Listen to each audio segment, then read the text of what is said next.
कुंडलिक वरदारी विठ्ठल श्री ज्ञानदेव तुकाराम पंढरीनाथ भगवान की जय। माऊली ज्ञानेश्वर महाराज की जय। जगद्गुरु तुकाराम महाराज की जय।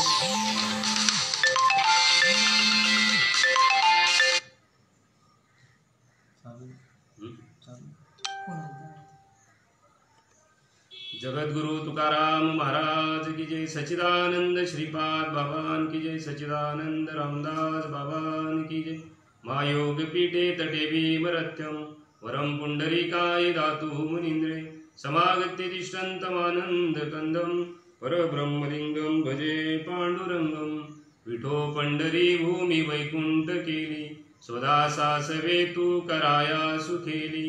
सदा रंग ही इच्छिसी संत संगा नमस्कार माझा तुला पांडुरंगा।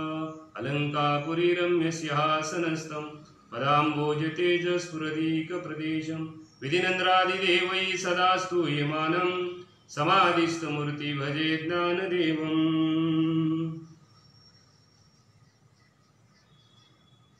तद्विद्धि प्रणिपातेन परिप्रश्नेन सेवया उपदेशन्ति ते ज्ञानम ज्ञानीन तत्वदर्शिनाः। ते ज्ञान पैगावरवे जरी मनी आथी आणावे तरी संताया भजावे सर्वस्वेसी। उपस्थित फेसबुकच्या माध्यमातून श्रवणासाठी उपस्थित असलेले सर्व भक्त मंडळी सर्वांना मी या ठिकाणी नमस्कार करतो, जयहरी करतो। या ठिकाणी सच्चिदानंद श्रीपाद बाबा या फेसबुक पेजवरती आदरणीय हरिभक्तीपरायण विवेकानंद भोर महाराज यांनी आणि साधू संतांचं तत्वज्ञान या लॉकडाऊनच्या काळामध्ये सुद्धा घरोघरी पोचलं पाहिजे आणि म्हणून रोज 2 प्रवचनं असे 2 सत्रामध्ये 2 प्रवचनं घेतली जातात।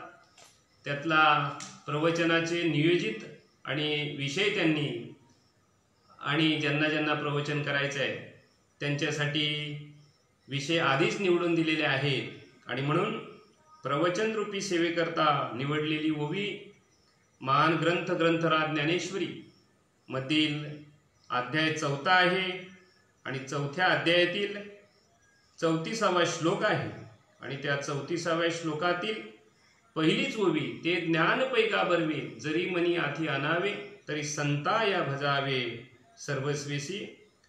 जीवनाचं उद्धार करण्याचं जीवाचं उद्धार करण्याचं जे ज्ञान आहे, जे आत्मज्ञान आहे आणि ते आत्मज्ञान जर जीवाला प्राप्त करायचं असेल, ते आत्मसुख जर प्राप्त करायचं असेल तर साधू संतांची निष्ठा ठेवली पाहिजे, त्यांचं श्रद्धेने भजन केलं पाहिजे, म्हणजे त्यांच्या विचाराचं आणि मंथन केलं पाहिजे, त्यांचे विचार आत्मसात केलं पाहिजे, जेणेकरून जीवाला ज्ञान प्राप्त होणार आणि त्या ज्ञान संपन्नतेने तो जीव जो आहे तो आपली जीवनयात्रा सफल करता येईल त्याला।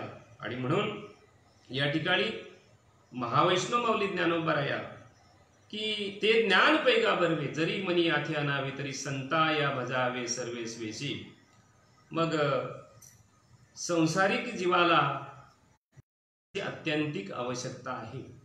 मग या ठिकाणी ज्ञान हा एक यज्ञ सांगितलेला आहे 4थ्या अध्यायामध्ये आणि म्हणून 5 यज्ञ जे आहेत त्याच्यातला पहिला जो यज्ञ आहे तो द्रव्य यज्ञ आहे, दुसरा जो यज्ञ आहे तो तपयज्ञ आहे, तिसरा योग यज्ञ आहे, 4था वाग यज्ञ आहे आणि 5वा जो आहे तो ज्ञान यज्ञ आहे।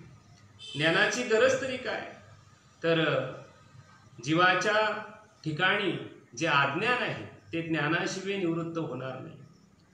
अजून प्रत्येक जीवाच्या ठिकाणी ज्ञान आहेच, परंतु ते अज्ञानाने आवृत्त आहे, म्हणजे अज्ञानाचं त्याच्यावरती काय आलेलं आहे, त्याच्यावरती झाकण आहे अज्ञानाचं, आणि ते जर घालवायचं जर असेल तर ज्ञानाची गरज आहे।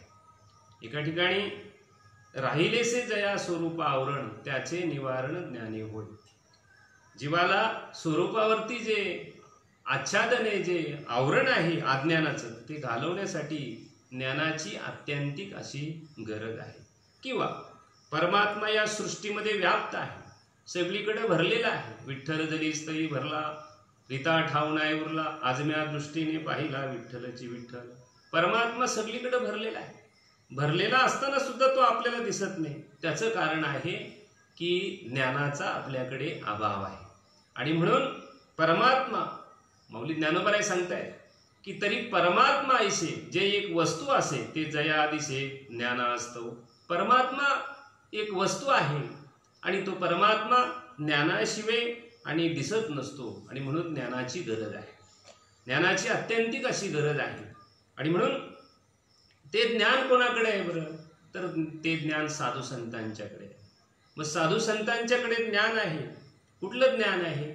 आत्मज्ञान आहे. जे आमच्याकडे जो परमात्मा आमच्या आणि या देहामध्ये जो आहे, आतमध्ये जो आहे, आत्मरूपाने जो आहे, आणि साधू संत तो परमात्मा आत्मरूपाने असलेला परमात्मा, साधू संत त्या ज्ञानाने आणि परमात्म्याला पाहतात.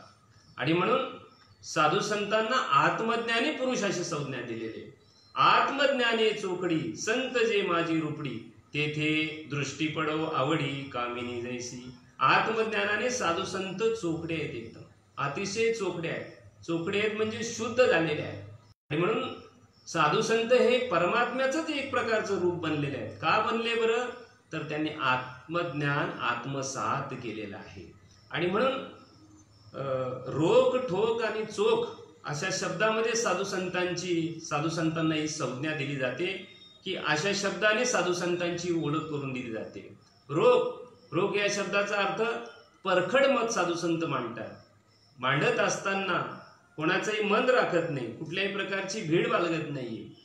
आणि ठोक म्हणजे छाती ठोकपणे सांगतात की हेच ज्ञान जे आहे हे आम्ही आत्मसात केलेलं आहे आणि जीवाचा उद्धार याच्यानेच होणार आणि प्रत्येक जीवाला त्याचा अधिकार आहे. आणि म्हणून ठोकपणाने, छाती ठोकपणाने सांगत असतात. आणि दुसरी गोष्ट म्हणजे चोख असतात. साधू संतांना आत्मज्ञान प्राप्त होते, त्याचं कारण आहे की ते चोख असतात. बरं, चोख तरी कशा असतात? तर जसं कापूर असतंय, कापूर जर बाहेरून आतून जर पाहायला गेला तर कापूर जे आहे त्याच्यामध्ये जी शुद्धता आतून बाहेरून जशी आहे त्या पद्धतीने साधू संत म्हणे सुचित्व गा ऐसे जयापाशी दिसे अंग मन जैसे कापुराचे. बरं का, त्यांचं जे सुचित्व असते, बरं का, त्यांची जी शुद्धता असते साधू संतांची ते कापुरासारखी असते. अंग मन जैसे कापुराचे. मग त्यांचं जे अंग आहे, बरं का, मग बाहेरचं जे आहे बाह्य अंग आणि अंतरंग हे दोन्ही चोख असले पाहिजेत. चोख असले पाहिजेत म्हणजे कसे असले पाहिजेत? चोख असले पाहिजेत की एकदम पारदर्शक असले पाहिजेत. बरं, बाहेरची शुद्धता कशाने लाभते? अंतकरणाची शुद्धता कशाने लाभते? तर बाहेरची शुद्धता जी आहे ती चांगल्या कर्माने लाभत असते. या लागी बाह्य विभागू कर्मे धुतला चांगू आणि ज्ञाने फेडीला वंगू अंतरीचा. बरं का, बाह्य विभाग जो आहे तो चांगल्या कर्माने धुतला जातो आणि अंतरीचा जो अंतर्विभाग जो आहे तो ज्ञानाने आणि धुतला जातो. आणि म्हणून अंतर्बाह्य एक झाले, तेथे अंतर्बाह्य एक झाले. केवळ निर्मळत्व आले. बरं का, पूर्ण निर्मळ आणि ते बनून जाते. पूर्ण निर्मळत्व त्यांच्या ठिकाणी आलेलं असतंय. आणि म्हणून साधू संतांच्याकडे आत्मज्ञान आहे. साधूची सेवा ते ज्ञान संतांच्याचकडे आहे आणि ते ज्ञान घेण्यासाठी साधू संतांची शरणागती पत्करली पाहिजे. त्यांच्या विचाराने चाललो पाहिजे. त्यांची सेवा तुमच्या आमच्याकडून घडली पाहिजे. त्यांच्या विचाराची सेवा म्हणजे विचाराची सेवा. आणि म्हणून तेथ अंतर्बाह्य एक झाले, केवळ निर्मळत्व आले. बरं का, ते पूर्ण आणि अंतर्बाह्याने काय असतात? निर्मळ असे असतात. आणि म्हणून हरपले आपण पे पावे ते संता ते पाहता गिवसावे म्हणून वानावे ऐकावे तेची सदा. आपला जो हरवलेला जो आत्मभाव आहे तो साधू संतांना पाहिल्यानंतर त्या आत्मतत्वाची तुम्हाला आम्हाला आणि प्राप्ती होत असते. आणि म्हणून साधू संत जे असतात ते आत्मज्ञाने चोपडी संत जे माझी रूपडी तेथे दृष्टी पडो आवडी कामिनी जैसी. साधू संत हे आत्मज्ञानाने काय आणि चोख झालेले असतात बरं का. आत्मज्ञानी पुरुष असतात. आत्मज्ञानी पुरुष म्हणजे आत्माच देव आहे ही त्यांची पुरेपार अशी खात्री झालेली असते, निश्चय झालेला असते आणि जीवनामध्ये राहत असताना त्या आत्मतत्वामध्ये ते राहत असतात. मग या ठिकाणी पाहायला गेलं तर हे विज्ञानाचं युग आहे. मग इथे ज्ञान, विज्ञान आणि अज्ञान या तीन गोष्टीचा विचार आणि माऊली ज्ञानोबा ज्ञानेश्वरीमध्ये या 4थ्या अध्यायामध्ये सांगताय. ज्ञान, अज्ञान आणि विज्ञान. मग ज्ञान म्हणजे काय बरं? ऐक ज्ञानाचे लक्षण. ज्ञान म्हणजे आत्मज्ञान, पाहावे आपणाशी आपण आज्ञावे ज्ञान बरं का. ज्ञानाचं लक्षण सांग, आपल्या स्वतःमध्ये असलेलं जे आत्मतत्व आहे ते पाहायला शिकणं, ते पाहणं, तसा निश्चय होणं, तसा अनुभव येणं, याला ज्ञान असं म्हटलेलं आहे. याला ज्ञान असं म्हटलेलं आहे.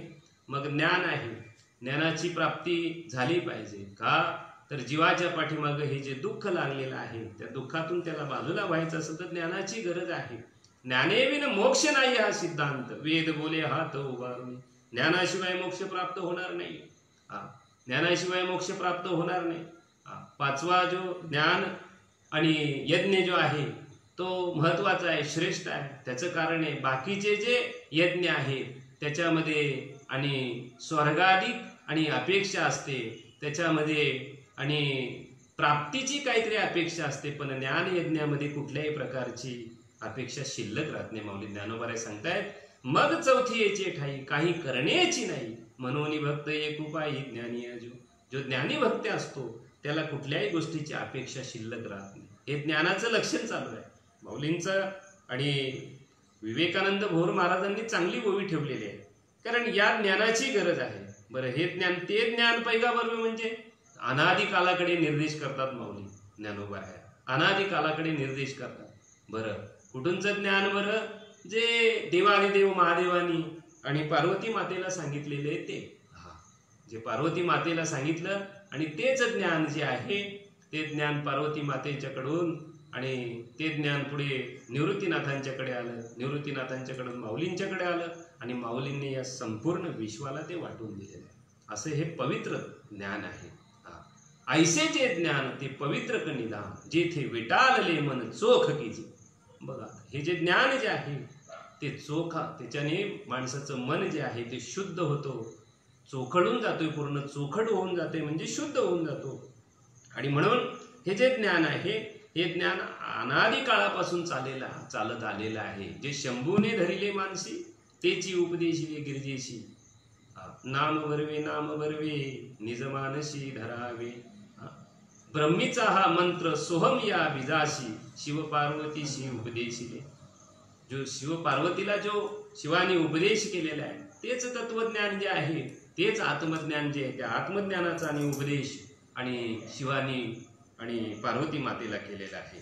आणि म्हणून ते अनादि काळाचं तत्वज्ञान तुमच्या आमच्यापर्यंत साधू संतांनी आणलेलं आहे. आणि ते अनादि काळाचं तत्वज्ञान जोपर्यंत आम्ही समजून घेत नाही तोपर्यंत चालणार नाही. मग ज्ञान, विज्ञान आणि अज्ञान. मग इथे विज्ञान हे आणि विज्ञानाचं जगतामध्ये मृगजल आहे. मनुष्य त्या विज्ञानाला भुलून जातो आणि विज्ञानालाच खरं म्हणतो.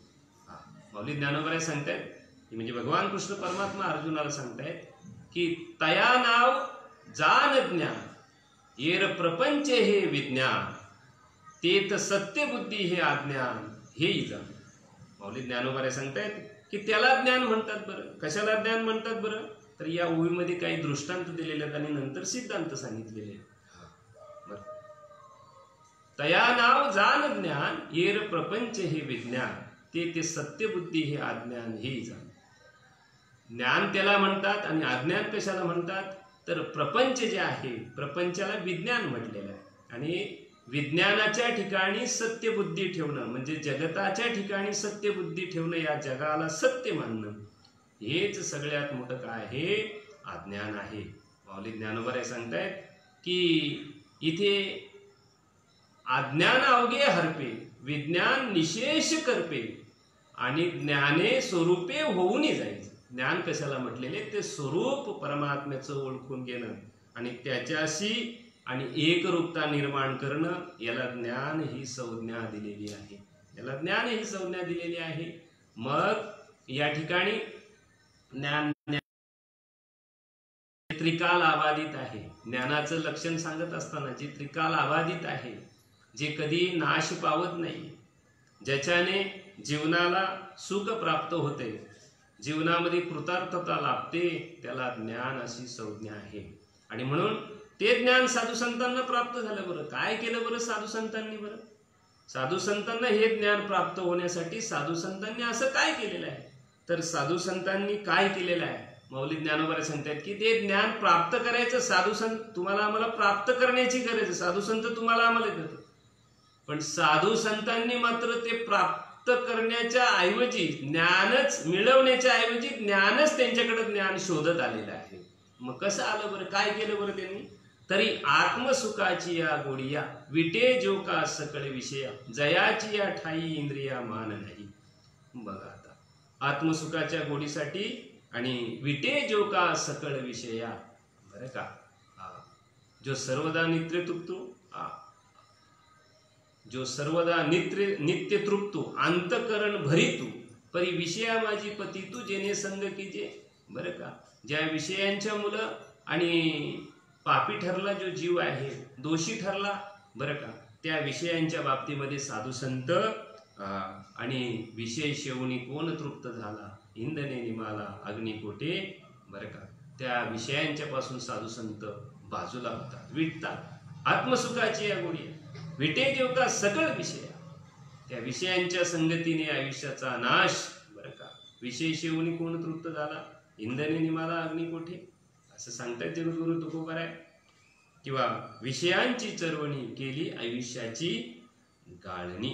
बरं का, आणि म्हणून हे जे विषय जे आहेत, हे ज्ञानोबाराय सांगतात की सुख दुःख जे आहेत ते विषयांच्या मुलं होतात. विषय जर नसतील तर सुख दुःखाचं कारण नाहीये. मग ज्ञानोबाराय सांगतात एका ठिकाणी, हे विषय जया ना कळती तया सुख दुःख दोन्ही न पवती. हे विषय जया ना कळती तया सुख दुःखे दोन्ही न पवती. आणि गर्भवास सुसंगती नाही तया.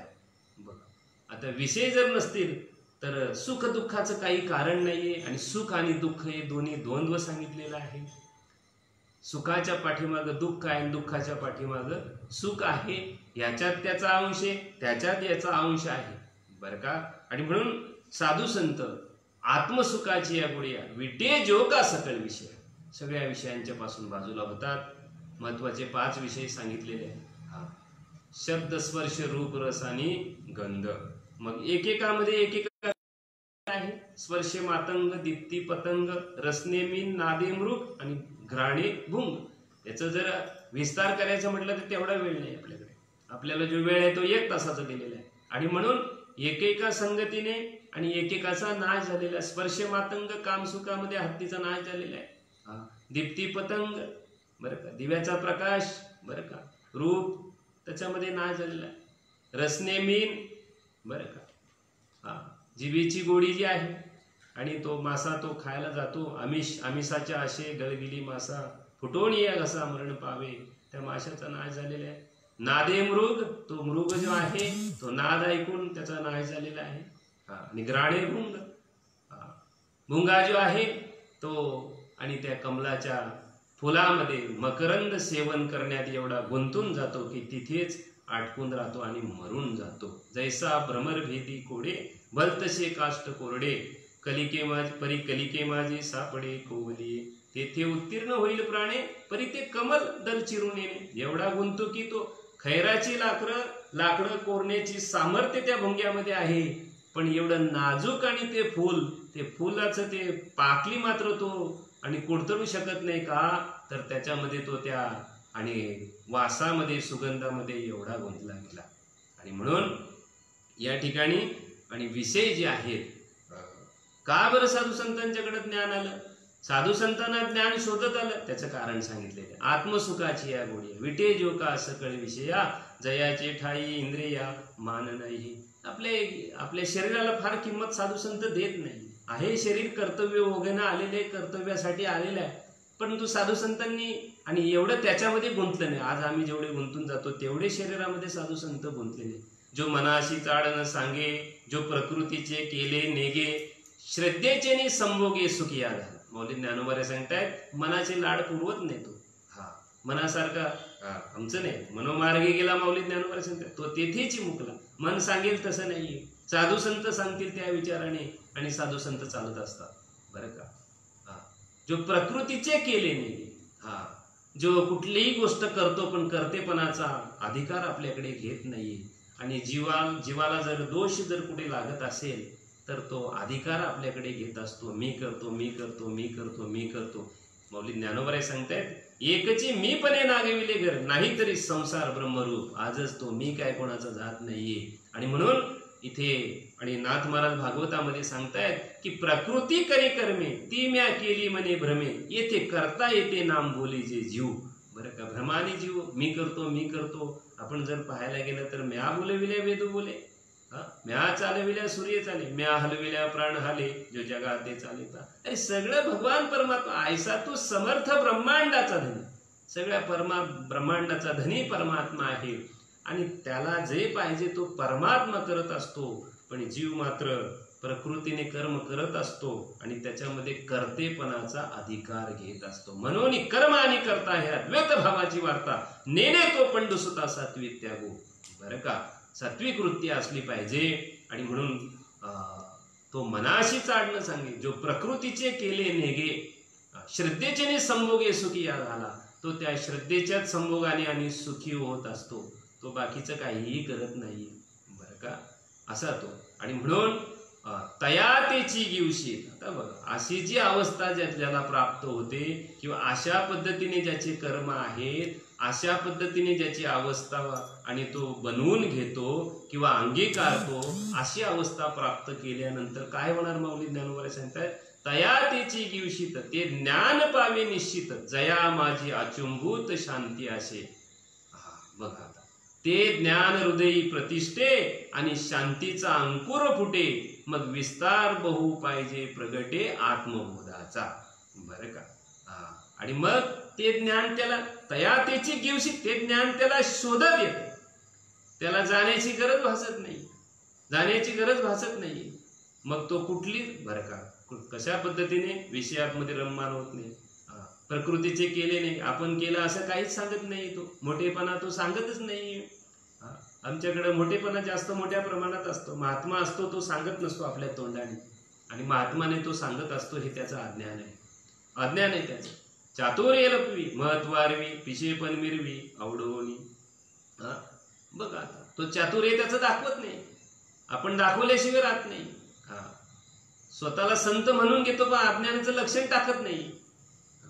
आणि म्हणून पूज्यता डोळा न देखावी, सो कीर्ती कानी न ऐकावी. बघा आता बरं, बुद्धी किती साधू संतांची, किती ज्ञान होतं बरं, किती ज्ञान होतं, किती अभ्यास होता बरं, पुरेपार अभ्यास. वाचेस्पतीचे निपाडे सर्वज्ञता तरी जोडे, परी विडे माझी धडे महिमे वेणे. बरं, वाचेस्पती देवतांचे गुरु बृहस्पती यांना वाचस्पती अशी संज्ञा दिलेली आहे. वाचस्पतीचे निपाडे सर्वज्ञता तरी जोडे, परी वेडे माझी धडे महिमे वेणे. बरं का, एवढं सगळं ज्ञान होतं वाचस्पती देवतांचे गुरु, त्याच्याही पेक्षा काही पटीने बुद्धी साधू संतांची. पण वेडे माझी धडे महिमे वेणे, वेड्यासारखे राहिले. आम्हाला थोडंसंच येत असतंय पण इतकं दाखवायचा आम्ही प्रयत्न करतो की जसा काय किती विद्वान आहोत ना किती नाही, किती विद्वान आहोत ना किती नाही. बरं का, मग ज्ञान जर प्राप्त करायचं असेल तर आत्मसुखाची या गोडिया विटे जो का सकळ विषया, जयाची ठाई इंद्रिया मान नाही. बरं का, तो मी मी मी मी मी मी अशा आणि कुठल्याही भ्रमामध्ये तो राहत नसतो. मग साधू संत जे आहेत ते साधू संत सामान्य जरी वाटत असले पण तरी पण ज्ञानाने परिपूर्ण असतात. मग ज्ञान तरी कुठलं, आत्मज्ञानाने परिपूर्ण असतात. आणि जोपर्यंत आत्मज्ञान होत नाही तोपर्यंत जीवाला मोक्ष प्राप्त होत नाही. जीवाला मोक्ष प्राप्तीचं जे नियत साधन आहे ते आत्मज्ञान आहे. आणि म्हणून आत्मज्ञानाची चर्चा या संपूर्ण भगवद्गीतेमध्ये आलेली आहे. अर्जुनाला भगवंत सांगतायत की हे जे ज्ञान आहे, मनुष्य प्राण्याला या ज्ञानाची जर आवड जर नसेल तर तो जन्मून त्याचा मेल्यासारखा आहे. तो ऐक जया प्राणियाची ठाई, या ज्ञानाची आवडी नाही, तयाचे जियाले म्हणू काही वरी मरण चाल. हे ज्ञान जोपर्यंत आणि जोपर्यंत जीव प्राप्त करून घेत नाही, तो मनुष्य असून सुद्धा तो मेल्यासारखा आहे, किंवा तो मनुष्य असून जगून सुद्धा फायदा नाही, बरं का. आणि म्हणून नाथ महाराज सुद्धा भागवतामध्ये सगळे साधू संत जे आहेत ते तुम्हाला आम्हाला आणि ज्ञान प्राप्त करून घेण्याविषयी त्यांचा कळवला आहे, ज्ञान प्राप्त करून घेण्याविषयी त्यांचा आणि कळवला आहे. आणि म्हणून न साधिता आत्मज्ञान केवल जे विषयी जन, ते श्वान सुकरा समान माणूस बनत्या नाही. जो मनुष्य जन्माला येऊन आणि आत्मज्ञान प्राप्त करत नाहीये किंवा प्राप्त करून घेण्याचा प्रयत्न करत नाहीये, तो मनुष्य जो आहे तो मनुष्य, आणि श्वान म्हणजे कुत्रा, सुकर म्हणजे डुक्कर, त्या डुकरा परीस आहे तो, बरं का. आणि म्हणून जगद्गुरु तुकोबा एका ठिकाणी सांगतायत की घ्या रे आत्मसुख उघडा ज्ञान दृष्टी, यावीन चावटी करूच नका, बरं का. आत्मज्ञान महत्वाचं आहे. आत्मज्ञान म्हणजे काय बरं, मी आत्मा आहे, मी देह नाहीये. आणि म्हणून इथे विज्ञान, विज्ञान म्हणजे काय, प्रपंच हे विज्ञान आहे. रोज नवीन शोध लागतो, रोज तो जुना होतो. अजून विज्ञानाने आता ही जी कोरोना नावाची महामारी आलेली आहे, संपूर्ण विज्ञान रात्रंदिवस मेहनत करते, परंतु अजूनपर्यंत काही उपाय सापडलेला नाहीये, अजूनपर्यंत काही उपाय सापडलेला नाहीये.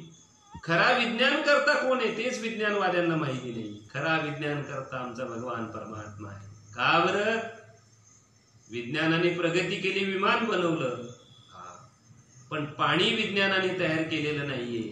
पाणीच जर नसतं, विमानात जर वाफच झाली नाहीये, तर विमान उडणार कुठून, बरं का. विज्ञानाने मोटार बनवली, कार बनवली, गाडी बनवली, चालते रोडवरून. रोड जरी बनवला असेल तरी पण जमीन जी आहे ती भगवान परमात्म्याने बनवलेली आहे.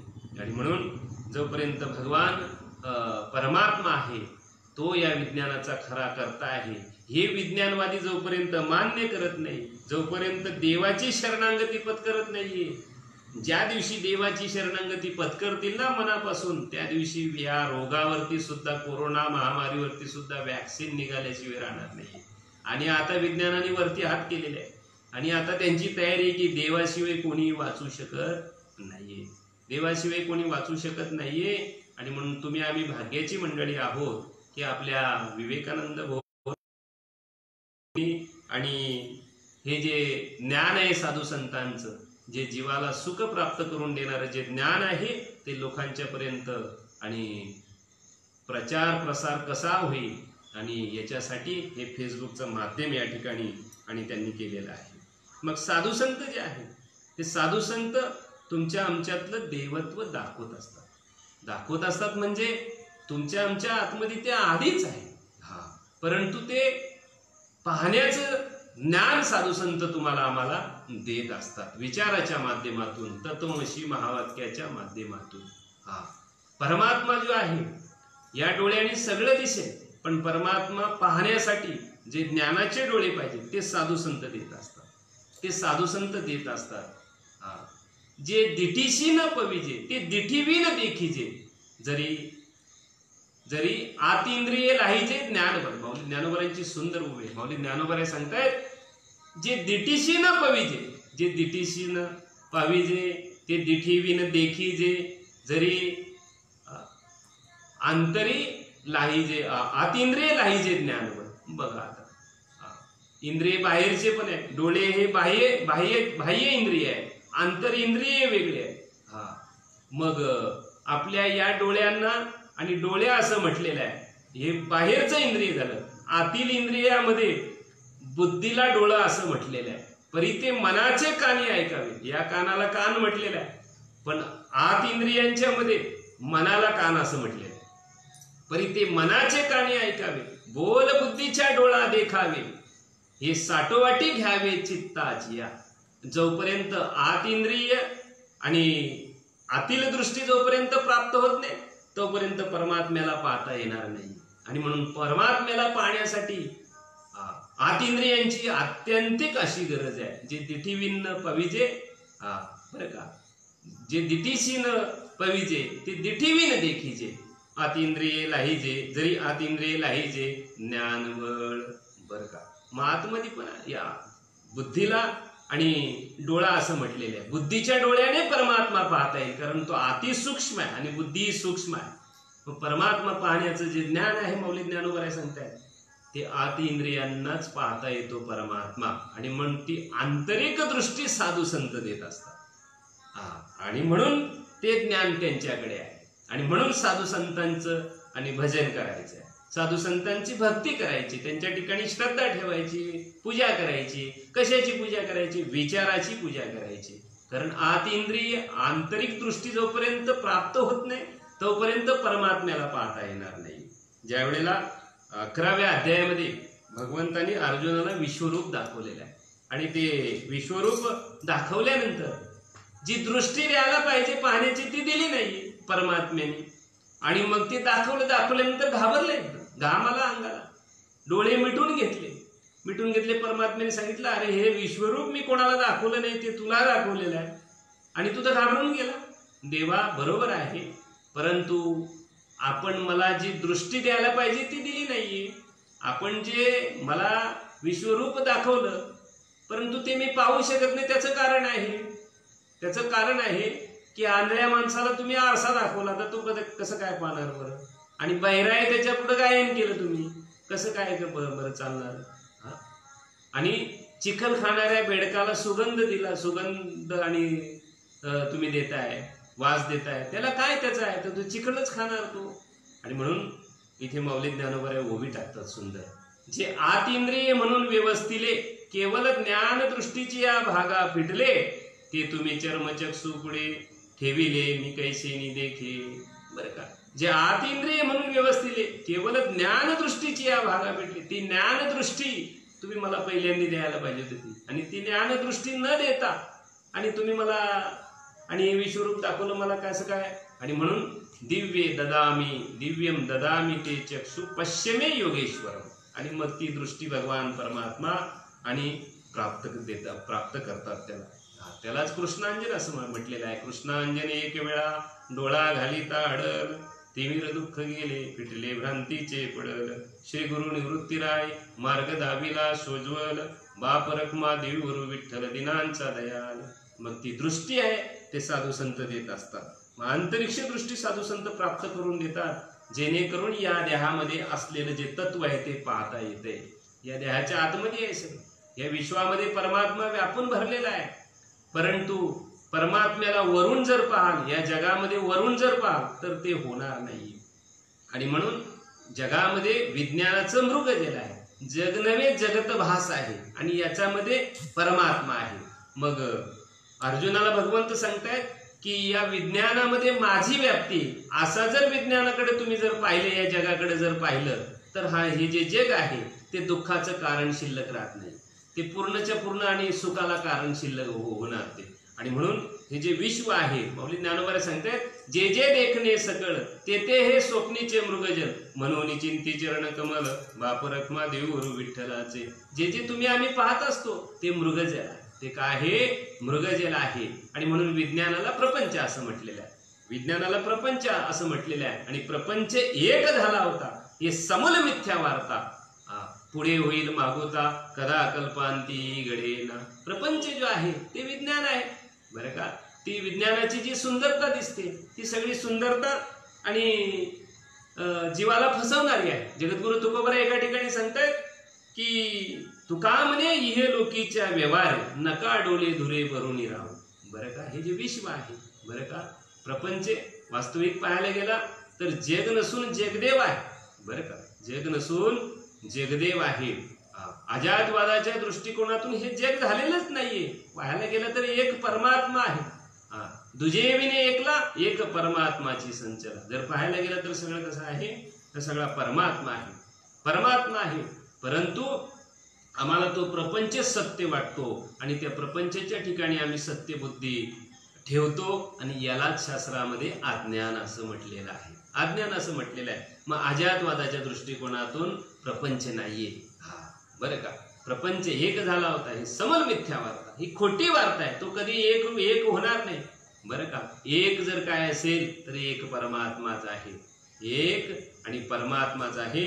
आणि म्हणून अजातवादाच्या दृष्टिकोनातून, अजातवाद कशाला म्हटलेलं आहे शास्त्रामध्ये, जे वाद आलेले आहेत, हजारो वाद आलेले आहेत, त्याच्यामध्ये परमार्थामध्ये 3 वाद प्रामुख्याने सांगितले जातात. आजातवाद, अजातवाद, विवर्तवाद आणि त्याच्यानंतर परिणामवाद, असे 3 वाद सांगितले जातात. बरं का. अजातवाद कशाला म्हणतात, जो पदार्थ जन्मालाच आला नाही त्याला अजातवाद असं म्हटलेलं आहे. आणि त्या अजातवादाचे 4 दृष्टांत दिलेले आहेत. 4 दृष्टांत दिलेले आहेत अजातवादाचे. कपुष्प, बागुलबुवा, वंद्यापुत्र आणि शेषशृंग. बरं, कपुष्प, आकाशाला फुलं नसतात. बरं का. बागुलबुवा अस्तित्वात नाही, फक्त महिला लहान मुलांना गप्प करण्यासाठी बागुलबुवाला बोलू का असा हाक मारतात, पण तो वास्तवात नाहीये. तो वंद्यापुत्र, वांजबाईला मुलं नसतात. दुसरी गोष्ट, शशशृंग, सशाला शिंग नसतात. बरं का. हे 4 दृष्टांत झाले त्याचे. त्याच्यानंतर विवर्तवाद सांगितलेला आहे. सत्य अधिष्ठानावरती खोटी कल्पित वस्तू भासणं, याला विवर्तवाद असं म्हटलेलं आहे. त्याचे 4 दृष्टांत दिलेले आहेत. त्याचे 4 दृष्टांत दिलेले आहेत. रज्जू, सर्प, त्याच्यानंतर शुक्ती, रजत, त्याच्यानंतर स्थाणू, पुरुष, मृगजल. बरं का. रज्जू, सर्प, बरं का, दोरी पडलेली आहे, सर्पाचा भास होतो त्या ठिकाणी. बरं का.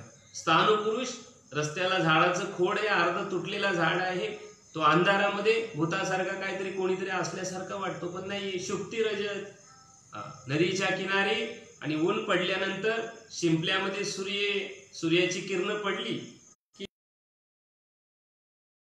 काहीतरी पैसे पडलेले आहेत, 1 रुपयाचा डॉलर पडलेला आहे असं जे भासतंय, वास्तविकता पाहायला गेलं तर तिथं नाहीये काही तिथेशी.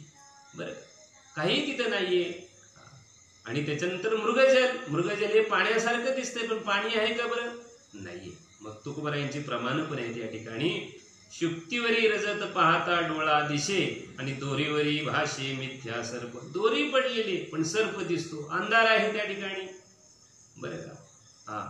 आणि म्हणून या ठिकाणी अजून एक, मृगजल दिसे साच पाण्या ऐसे खोटी याचे पिशे ओर कोडी. आणि त्याच्यानंतर जे आणि या ठिकाणी अजून परिणामवादाचे आणि 4 दृष्टांत दिलेले आहेत परिणामवादाचे. त्याच्यामध्ये जलतरंग आहे, जलतरंगानंतर मृत्तिका घट आहे, तंतुपट आहे आणि सुवर्ण अलंकार आहे. म्हणजे हे जगत जे आहे तो परमात्म्याचाच परिणाम आहे ना, त्याच्यापासून झालेला हा परिणाम असा आपल्याला जाणायचा आहे. म्हणजे जलतरंग, पाण्यावरती तरंग येतात, आता ते तरंग समुद्रामुळे, समुद्राच्या पाण्यामुळे तो तरंग आलेला आहे का, तो तसा आलेला आहे का, त्या पाण्यावाजूनच तो थोडासा बाजूला झालेला आहे. बरं का. त्याचेच तो तरंग आलेला आहे. पण एरवी विचार करून पाहायला गेला तर तो तरंग आणि ते पाणी वेगळे आहे का बरं, दोन्ही एकच आहे. हो का तरंगू लहानू परी सिंधूशी नाही भिन्नू तैसा ईश्वरी मी आणून वेगा. बरं का. हा परिणाम परमात्म्याचाच आहे. बरं का. मग अधिष्ठान स्वरूपाने पाहिलं पाहिजे, अधिष्ठान दृष्टिकोनातून पाहिलं पाहिजे. हो का तरंगू लहानू सिंधूशी नाही भिन्नू तैसा ईश्वरी मी आणून वेगा. ऐसेनी या समरसे दृष्टी जे उल्लासे ती या भक्ती ऐशी आम्ही म्हणू. बरं का. तसा जसा समुद्राच्या पाण्यावर जो तरंग आलेला आहे तो त्या समुद्रापासून वेगळा नाहीये, तसा मी देवापासून वेगळा नाहीये. बरं का. आणि त्याच्यानंतर जलतरंग, त्याच्यानंतर मृत्तिका घट. बरं का. मातीपासूनच आणि मडकं तयार झालेलं आहे. मग माती हे त्याचं अधिष्ठान स्वरूप आहे, मातीपासून. त्याच्यानंतर तंतुपट सांगितलेलं आहे, कापसाचे कपडे बनलेले आहेत. मग कापूस आहे का कपडे आहे, तर विचार जर अधिष्ठान दृष्टिकोनातून जर विचार जर केला तर कापूस कपडे नसून ते कापूस आहे. तो काय आहे आणि कापूस आहे. कापूस हे त्याचं अधिष्ठान स्वरूप आणि त्याच्यामुळे कपडा. ज्ञानालयच आहेत ते. तरी तनु मनु जीवे चरणाशी लागावे न अगरवत्ता करावे दास्य सकळ, त्यांचं दास बनावं माणसानी. बरं का. मज दास करी त्यांचा संत दासांच्या दासाचा. मला त्यांचा दास करा, जे साधू संतांचे जे दास आहेत त्यांचा दास आम्हाला तुम्ही करा. बरं. केला मातीचा पशुपती परी मातीशी काय महती, शिवपूजा शिवाशी पावे माती माती माझी सामावे. तैसे पूजिती आम्हा संत, पूजा घेतो भगवंत, आम्ही किंकर संतांचे दास, संत पदवी नको आम्हास. आम्हाला संतांची आणि पदवी नको, आम्हाला ते संत पद नको, काही कारण नाही. आम्ही संत संत संत म्हणून ओरडत असतो, पण तत्वज्ञानाच्या बाबतीमध्ये मौली ज्ञानोबा यांचा विचार, जगद्गुरु तुकोबा यांचा विचार, आम्ही त्या विचारावरती विचार केलेला नाही. आम्ही स्वतःला ज्ञानी समजतो, पण अज्ञान टाकत नाही. अज्ञान टाकायची आणि आमच्याकडे वृत्ती नाही.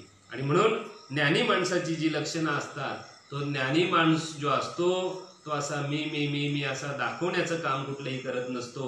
आणि म्हणून या ठिकाणी ते साधू संत जे असतात त्या ज्ञानाने काय होईल बरं, त्यांच्या आणि ज्ञान बोधाने आणि तुमचं आमचं जे आत्मज्ञान संपन्न जीवन होईल. आणि आत्मज्ञान संपन्न जीवनाने माणसाच्या जीवनामध्ये एक सुख शांती या ठिकाणी लाभेल आणि जीवन कृतार्थ होईल. आणि परत संशयाला कारण शिल्लक राहणार नाही. परत संशयाला आणि कारण शिल्लक राहणार नाहीये.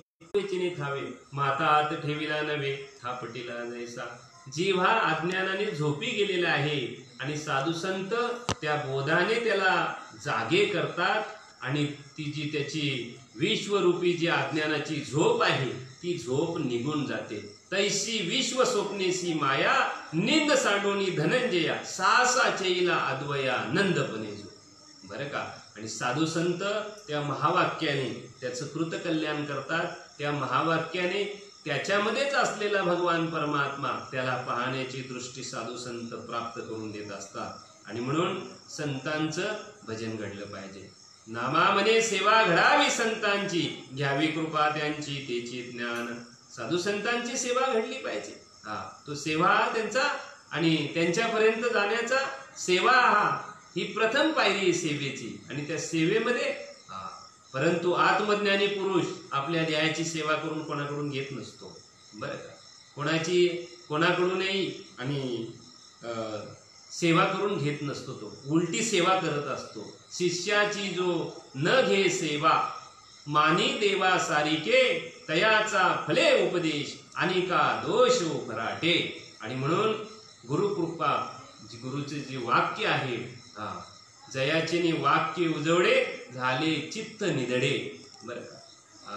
साधूच्या वाक्याने आमूलाग्र असा आणि साधकाच्या ठिकाणी आणि आमूलाग्र असा आणि बदल होत असतो. आमूलाग्र आणि असं सुख त्याला त्या वाक्याने प्राप्त होत असते. मौली ज्ञानोबा यांच्या सुंदर सुंदर ओव्या आहेत. आजी आयुष्या उजवण झाली, माझिया दैवा दशा उदयली, जे वाक्य कृपा लादली दैविकेने. बरं का. माझ्या आयुष्यामध्ये आणि ती माझं दैव आणि उजळलेलं आहे. माझी या दैवा दशा उदयली, जे वाक्य कृपा लादली दैविकेने. माझ्या भाग्याने मला ती वाक्य कृपा प्राप्त झाली. माझ्या भाग्याने मला ते आणि तत्वमसी महावाक्य प्राप्त झालं. बरं का. आणि म्हणून मौली ज्ञानोबा सांगतायत की आजी आयुष्या उजवण झाली, माझी या दैवा दशा उदयली, जे वाक्य कृपा लादली दैविकेने. बरं का.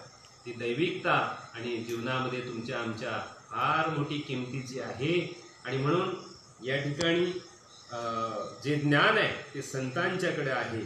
मग संत संत संत व्याकरणाच्या दृष्टिकोनातून आणि आस धातूपासून सत हे प्रथम कालवाचक आणि असा शब्द तयार झाला. त्या सतचा अर्थ बरा होतो. आणि त्याच्यानंतर सत शब्दाचं प्रथमेचं बहुवचन झालं आणि संत हा शब्द प्रचारात आला. त्या संत या शब्दाचा अर्थ असा आहे, आचार विचाराने संपन्न आणि सत परमात्म्याची ओळख, याला संत असं म्हटलेलं आहे. आणि म्हणून ज्ञानाने काय होईल बरं, ज्ञानाने परमात्म्याशी नातं जोडलेलं आहे. आणि ज्ञान त्याला म्हणतात जीव परमात्मा दोन्ही एक, ऐशे जाणणे ते ज्ञान ते, ऐक्य भोगणे परमात्म सुख, विज्ञान सम्यक त्याला. बरं का. जीव आणि परमात्मा हे दोन्ही काय आहेत, एक आहेत. आणि मी परमात्म्यापासून वेगळा नसून मी परमात्म स्वरूप आहे अशा आणि भूमिकेवरती येणं म्हणजे तुम्हाला आम्हाला ज्ञान प्राप्त झाल्याची ही लक्षणं आहेत. आणि म्हणून जगद्गुरु तुकोबाराय एका ठिकाणी सांगतायत की माणसाने माणसाच्या जीवनामध्ये ज्ञानी बनून राहावं.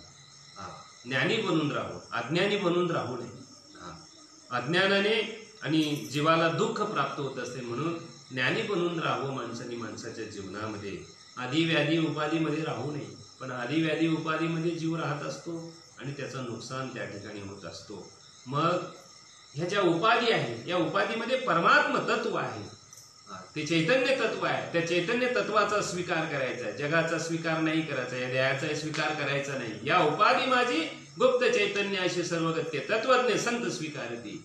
साधू संत आणि त्या चैतन्याचा स्वीकार करतात. या जगामध्ये व्याप्त असलेला जो परमात्मा आहे, जो या डोळ्याने दिसत नाहीये बरं का, तो त्या ज्ञानाने दिसतो.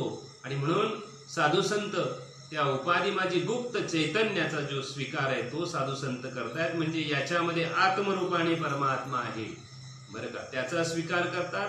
या जगामध्ये परमात्म रूपाने परमात्मा आहे त्याचा ते स्वीकार करतात. आत्मा आणि परमात्मा एकच.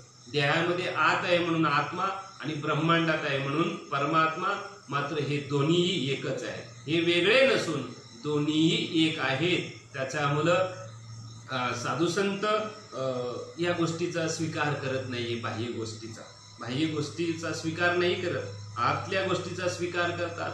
कारण परमात्म्याचं स्वरूप जे आहे ते आत आहे. आत आहे. आतलं जर कळालं व्यवस्थित, आतलं जर अनुभवाला आलं तर बाहेर अनुभवाला येईल. आत आली बाहेर आली. म्हणजे माझ्यात जो परमात्मा आहे तो या विश्वामध्ये व्यापलेला आहे. आणि म्हणून ज्ञानोत्तर भक्तीचं लक्षण सांगत असताना मौली ज्ञानोबाराय सांगतायत की जगाकडे जग न पाहता परमात्मा स्वरूपाने पहा, म्हणजे हे जग सुद्धा तुम्हाला त्रासदायक ठरणार नाहीये. तसं जर पाहायला गेलं तर जग नसून हा जगदाभास आहे असं मौली ज्ञानोबाराय एका ठिकाणी सांगतायत की मालवीत विश्वाभासू नवल उदयला चंडांशू आद्वया अब्जनी विकासू वंदू आता. बरं का, मौली ज्ञानोबाराय सांगतायत की साधू संत काय करतात, सद्गुरू काय करत असतात, तर जगासंबंधी जे अज्ञानाला नाहीसं करतात आणि आत्मस्वरूप तत्वाची ओळख करून देतात. आणि म्हणून जगाला जग म्हणून पाहू नका, जगदेव म्हणून परमात्म्याला पहा. जन नव्हे हा अवघा जनार्दन असं पहा. हे समस्त श्री वासुदेव ऐसा प्रतिती रसाचा ओतला भाव, म्हणून भक्ता माझी राव आणि ज्ञानिया तोची. मग जगाला परमात्म स्वरूपाने पहा. परमात्म स्वरूपाने पहा. हे विश्व जे आहे ते परमात्म स्वरूपाने जर पाहिलं तर तुम्हाला कुठल्याही पद्धतीचा दुःख होणार नाही. एकदा मौली ज्ञानोबाराय सांगतायत की संसार साधू संत सांगतायत की दुःख मूल आहे. बरं, संसार कुठला, तर हा जो जन्माला येणं, पुनरुपी जनन पुनरुपी मरणम जननी जेठनी पुनरुपी शेन, हा संसार दुःख मूल सांगतात एका ठिकाणी. दुःख बांधवडी आहे, दुःख बांधवडी आहे हा संसार, सुखाचा विचार नाही कोटी. बरं का, या संसार म्हणून मृत्यू लोकी सुखाची कहाणी ऐकी जेल कवनाच्या श्रवणी कैशी सुख निद्रा अंथरुणी इंगलाच्या. या संसारामध्ये सुख मिळणार नाही, म्हणजे या देहामध्ये सुख मिळणार नाही. जन्माला येणं बरं का, येणं आणि मरण याला संसार असं म्हटलेलं आहे बरं का, आणि तो दुःख मूल असं सांगितलेलं आहे. पण माऊली ज्ञानोबाराय सांगतायत एका ठिकाणी, आजी संसार सुफल झाला गे माय देखिले पाय विठोबाचे. हा संसार मला सुखरूप झालेला आहे. मला सुखरूप झालेला आहे म्हणजे काय झालेलं आहे, तर मला आणि या संसारामध्ये जे परमात्म तत्व आहे ते माझ्या अनुभवाला आलेलं आहे. आणि ते अनुभवाला आल्यानंतर दुःखाचं कारणच शिल्लक नाहीये. आणि म्हणून जगद्गुरु तुकोबाराय एका ठिकाणी सांगतायत की जन्माला न येण्यासाठी परमार्थ आम्ही करतो, त्या ज्ञानाने जन्म मरणाची शृंखला तोडतो आणि त्याच्यानंतर आणि आम्ही परत जन्माला येऊ आणि हा भक्तीचा आनंद लुटू. बरं का, पण हे ज्ञान प्राप्ती केल्यानंतर जी मुक्तता लाभणार आहे त्या मुक्ततेमध्ये भक्तीचा आनंद नाहीये. आणि म्हणून तो भक्तीचा आनंद भोगण्यासाठी मग घेईन मी जन्म यासाठी देवा, तुझी चरण सेवा साधावया, किंवा जन्म घेईन मी नाना बहु सोशीन यातना. किती पण यातना जरी झाल्या तरी पण देवा तुझ्या भक्तीसाठी परत जन्माला येऊ. बरं का, परंतु मग इथे आणि ज्ञानही नको परमात्मा जगद्गुरु तुकोबारे सांगतायत, मग आम्हाला ती भक्ती पाहिजे. परंतु पहिल्यांदी अधिकार प्राप्त करावा, स्वतंत्र जीवन होत असते. जीव आधी ज्ञान प्राप्तीनंतर स्वतंत्र होत असतो आणि ज्ञान प्राप्तीनंतर स्वतंत्र झाल्यानंतर त्याला जन्म घ्यायचा नाही घ्यायचा हे त्याच्या स्वतःच्या वैयक्तिक मनावरती आहे.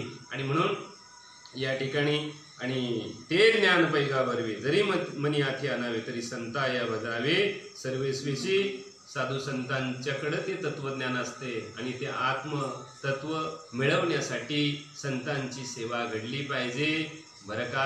त्यांच्या विचाराने चाललो पाहिजे, त्यांचं दास्यत्व केलं पाहिजे, मग अपेक्षित जे आपले बरं का.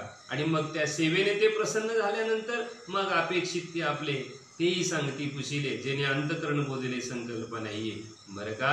आणि मग त्यांना आत्मज्ञानाविषयी साधू संतांच्याकडे विचारणा करावी. मग काय आत्मज्ञान तिथं साधू संतांना विचारावे, काय विचारावं बरं. अपेक्षित जे आपले तेही सांगती पुशिले, आपल्याला अपेक्षित आहे. काय अपेक्षित असलं पाहिजे जीवाला, काही मी उद्धार पावेल, काही कृपा करील नारायण आयशे तुम्ही सांगा संत जन, करा समाधान चित्त माझे. मग अपेक्षित काय असलं पाहिजे, कथम बंद कथम मोक्ष. विद्या विद्या विद्या अविद्याच विद्या अविद्याच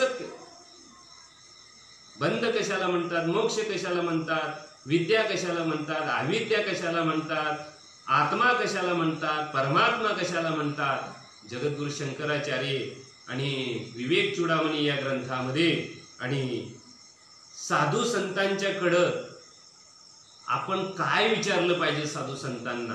आणि म्हणून जगद्गुरु शंकराचार्य आणि त्या ठिकाणी विवेक चूडामणी या ग्रंथामध्ये खूप चांगल्या प्रकारे विश्लेषण करतात. या ठिकाणी मला दिलेली वेळ आहे ती संपुष्टात आलेली आहे आणि या ठिकाणी सगळेच लोक लॉकडाऊनचा पालन करतायत. आणि म्हणून जरी सगळं बंद असलं तरी पण परमार्थ मात्र घरोघरी येऊन पोचवला जातो. आणि या फेसबुकच्या माध्यमातून आणि ही सेवा सगळ्यांना घरी बसल्या ऐकायला मिळते, तुम्हाला आम्हाला ऐकायला मिळते. चांगली गोष्ट आहे. कुठून तरी साधू संतांचं वचन कानावरती पडते, कुठून तरी फेसबुकच्या माध्यमातून आपण परमार्थ करतो. आणि सगळं जरी बंद झालं तरी देवाचं कार्य हे चालूच राहणार आहे. आणि याच्यातून हा तुम्हाला आम्हाला कायमचा धडा मिळणार आहे. जगाने हे मान्य केलं पाहिजे. फेसबुकवरती अनेक गोष्टी पाहायला मिळतात, अनेक गोष्टीचे उपक्रम चालतात, पण परमार्थाचा हा उपक्रम जो आहे तो या लॉकडाऊन मुलं, या कोरोना महामारी मुलं अख्ख्या आणि सगळ्यांना या महाराष्ट्रामध्ये घरी बसल्या आणि कधीही हा प्रवचन ऐकायला मिळतो. आणि म्हणून जे जे याचं आयोजन करतात त्यांना मी धन्यवाद देतो या ठिकाणी. तसंच आत्मउन्नती विचार सेवा हा जो ग्रुप आहे आणि तो ग्रुप आम्ही त्या ग्रुपचं काम पाहतो. जर कोणाला जर प्रवचन करण्याची जर इच्छा असेल तर त्यांनी विवेकानंद भोर महाराजांशी जरी कॉन्टॅक्ट केला तरी चालेल किंवा आमच्या वैयक्तिक मोबाईलवरून आणि कॉन्टॅक्ट केला तरी चालेल. आपण त्या सर्वांचे प्रवचन आत्मउन्नती विचार सेवा ह्या फेसबुक पेजवरती लाईव्ह करू. आणि म्हणून झालेली सेवा माऊली ज्ञानोबरायांच्या चरणी समर्पण करून सेवेला याच ठिकाणी आणि पूर्णविराम. पुंडलिक वरदा हरी विठ्ठल श्री ज्ञानदेव तुकाराम पंढरीनाथ भगवान की जय. माऊली ज्ञानेश्वर महाराज की जय. जगद्गुरु तुकाराम महाराज की जय. सच्चिदानंद श्रीपाद बाबान की जय. सच्चिदानंद रामदास बाबान की जय. सद्गुरु जोग महाराज की जय. विठ्ठला विठ्ठला विठ्ठला विठ्ठला विठ्ठला विठ्ठला विठ्ठल. पुंडलिक वरदा हरी विठ्ठल श्री ज्ञानदेव तुकाराम पंढरीनाथ भगवान की जय. माऊली ज्ञानेश्वर महाराज की जय. जगद्गुरु तुकाराम महाराज की जय.